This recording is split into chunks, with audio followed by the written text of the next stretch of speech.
Salam sejahtera untuk kita semua. Pelajaran Sekolah Sabat dengan tema utama Istirahat dalam Kristus. Pelajaran ke-10, Sabat Perhentian. Selasa, 31 Agustus. Orang asing yang di tempat kediamanmu. Bacalah Keluaran 19 ayat 6. Apa yang dikatakan ayat ini tentang status Israel kuno? Israel telah dipanggil keluar dari Mesir untuk menjadi umat perjanjian Allah, bangsa yang dengannya mereka tetap setia. Injil akan disebarkan ke dunia. Tidak diragukan, mereka adalah objek perlindungan dan perhatian khusus Allah, diberikan hak istimewa khusus, dan pada saat yang sama diberi tanggung jawab khusus. Ketika kita membaca Keluaran 23 ayat 12, apalagi yang terjadi di sini? Apakah yang ayat ini ajarkan kepada kita tentang bagaimana Allah memandang orang lain selain orang Israel itu sendiri? Universalitas Sabat adalah sesuatu yang banyak orang lewatkan. Tentu saja, kesalahan yang paling umum adalah bahwa itu hanya untuk orang-orang Yahudi. Kesalahan yang diungkapkan dalam 2 pasal pertama dari Kejadian. Bagaimanapun, Tuhan menciptakan semua orang. Jadi, semua orang harus mengingat hari Sabat. Meskipun kita harus selalu ingat apa yang dilambangkan Sabat kepada kita juga harus ingat apa yang seharusnya hal itu beritahukan kepada kita tentang orang lain.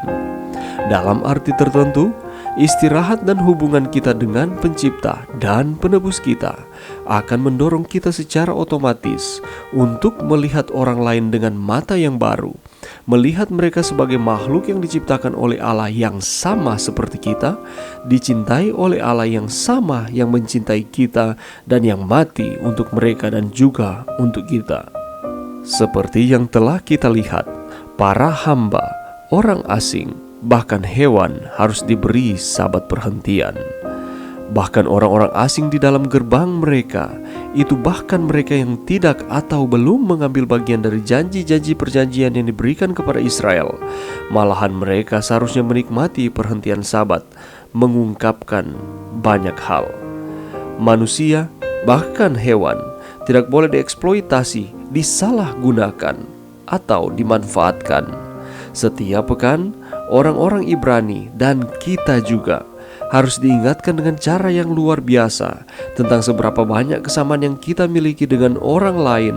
Bahkan jika kita menikmati berkat dan hak istimewa yang orang lain tidak miliki, kita harus ingat bahwa kita masih merupakan bagian dari keluarga manusia yang sama. Dan dengan demikian, kita harus memperlakukan orang lain dengan hormat dan bermartabat. Pelajaran yang bisa kita dapatkan pada saat ini, apabila kita mendengarkan bahwa hari Sabat hanya diberikan kepada bangsa Israel di perjanjian lama ataupun kepada orang-orang Yahudi, itu adalah keliru.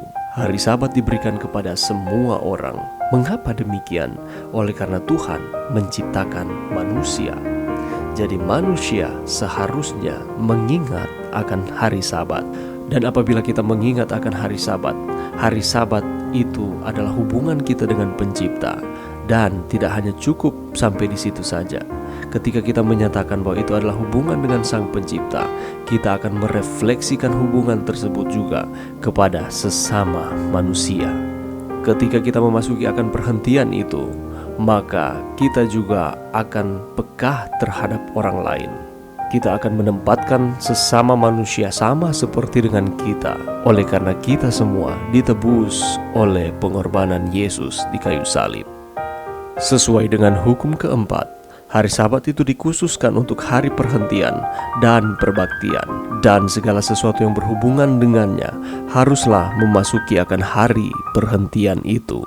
Segala pekerjaan sehari-hari harus dihentikan, tetapi bekerja, berbuat baik dan kebajikan kepada sesama adalah sesuai dengan maksud Tuhan. Pekerjaan itu tidak dibatasi oleh tempat dan waktu. Ketika kita dapat meringankan beban orang yang sedang menderita, dapat menghiburkan orang yang sedang berduka, itu semua adalah pekerjaan kasih yang mendatangkan hormat terhadap Allah. Mari kita masuk ke dalam perhentian itu. Siapa saja kita, apa saja pekerjaan kita, dan Tuhan akan terus memberkati kita. Mari berdoa. Terima kasih Tuhan atas firman-Mu pada saat ini.